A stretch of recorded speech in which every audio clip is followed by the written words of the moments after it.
Titre: La prostituée du village. Dans le village de Kouleba, posé entre la savane dorée et un fleuve aux eaux lentes, la vie suivait depuis toujours le même rythme.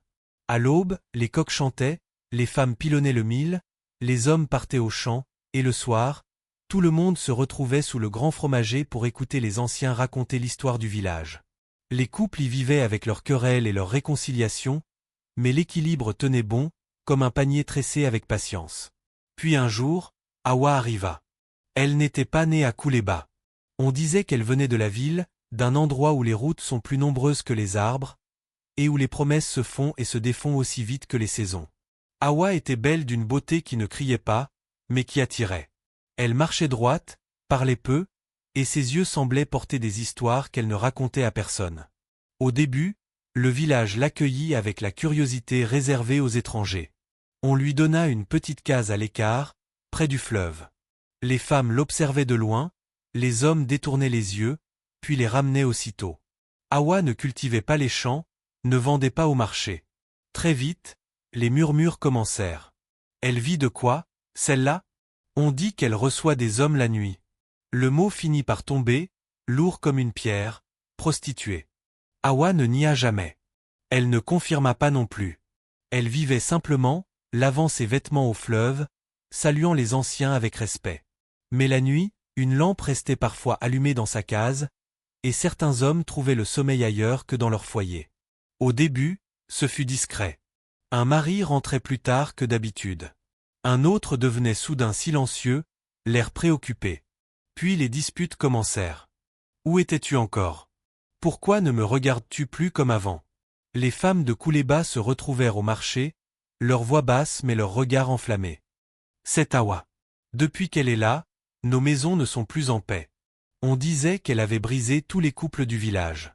Peut-être était-ce exagéré, mais il est vrai que beaucoup de foyers tremblaient. Les hommes parlaient d'elle comme d'un refuge, d'une oreille qui écoute sans juger. Les femmes la voyaient comme une voleuse de mari, une ombre qui passait entre leurs murs. Hawa, elle, continuait de marcher seule. Un soir, sous le fromager, les anciens convoquèrent le village. La lune était pleine, témoin silencieux. Cette situation ne peut plus durer, déclara le chef, un homme à la barbe blanche. Nos familles se déchirent. Il faut comprendre. Hawa fut appelée. Elle s'avança, sans trembler. On t'accuse d'être la cause de nos malheurs, dit le chef. Que as-tu à dire? Le silence s'étira. Puis Hawa parla, d'une voix calme. Je ne suis pas venue pour détruire, dit-elle. Je suis venue pour survivre. Elle raconta alors son histoire. En ville, les promesses d'un homme qui l'avait laissé avec un cœur brisé et des poches vides. Le retour impossible dans un village qui l'aurait rejeté. Le choix entre la faim et un chemin que beaucoup jugent sans connaître. Les hommes qui viennent à moi, ajouta-t-elle, ne viennent pas seulement pour mon corps. Ils viennent parce qu'ils sont seuls, parce qu'ils ne savent plus parler à leurs femmes, parce qu'ils ont peur. Un murmure parcourut l'assemblée. Certaines femmes baissèrent les yeux. Les hommes restèrent immobiles. Si vos couples se brisent, conclut Hawa, ce n'est pas parce que j'existe. C'est parce que quelque chose manquait déjà. Ces mots frappèrent plus fort que la colère. Les jours suivants, rien ne changea tout de suite. Mais lentement, quelque chose se fissura dans les certitudes. Une femme, Mariama, alla parler à son mari au lieu de l'accuser.